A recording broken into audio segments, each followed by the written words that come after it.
In this video, I'm going to show you how to prove a function's continuous in calculus.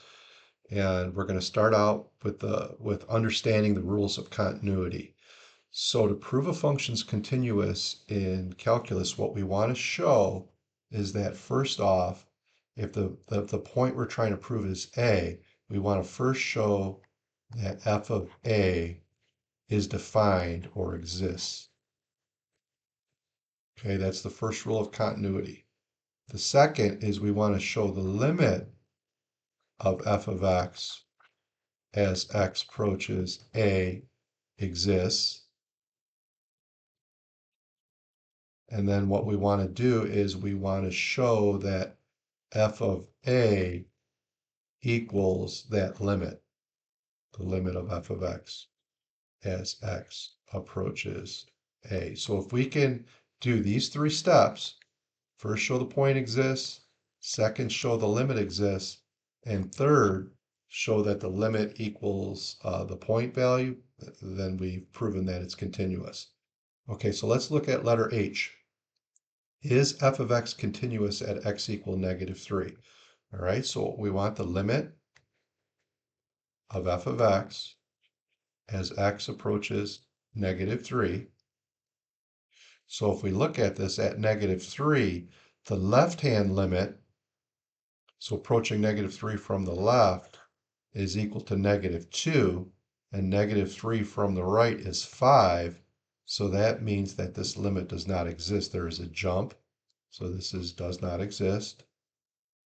So right away, part 2, we can't prove that the limit exists. So the answer here would be no, it's not continuous. Okay. So let's look at letter I. Is f of x continuous at x equals 0? Justify your answer.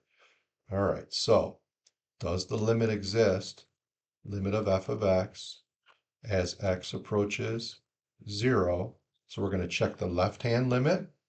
So if we check the left-hand limit, if we approach from the left side, we get 2.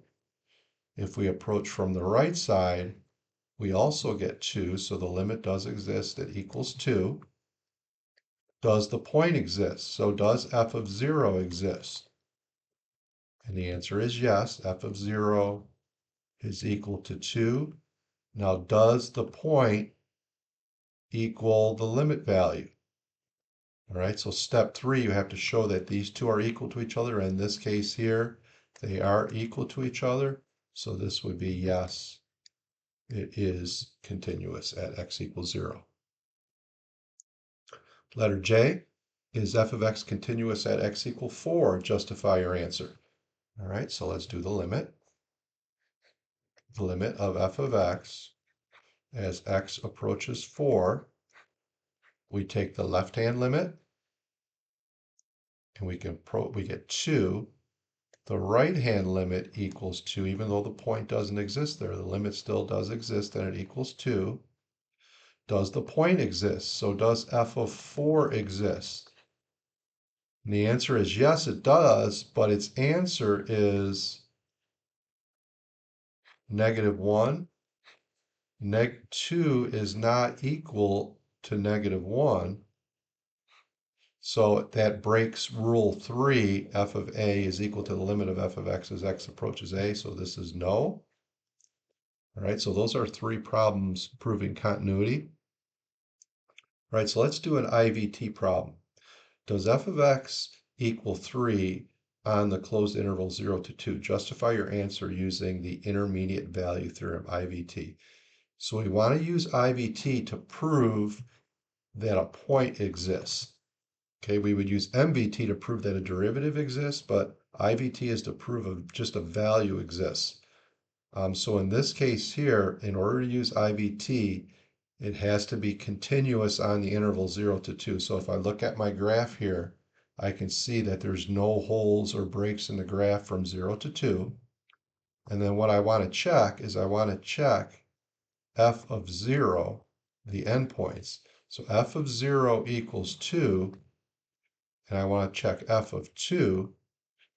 F of 2 equals 4, and we can see that 3 lies between 2 and 4, so IVT would prove that there has to be a value f of x equal to 3. So the way we write out our argument would be, we would say by IVT, since f of 0 is less than 3, less than f of 2, there must be a value, and you can use whatever letter you want.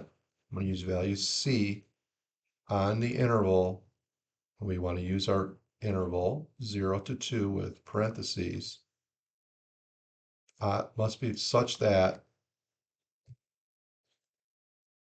f of c must equal 3. Okay, so that would be how you write out an IVT argument.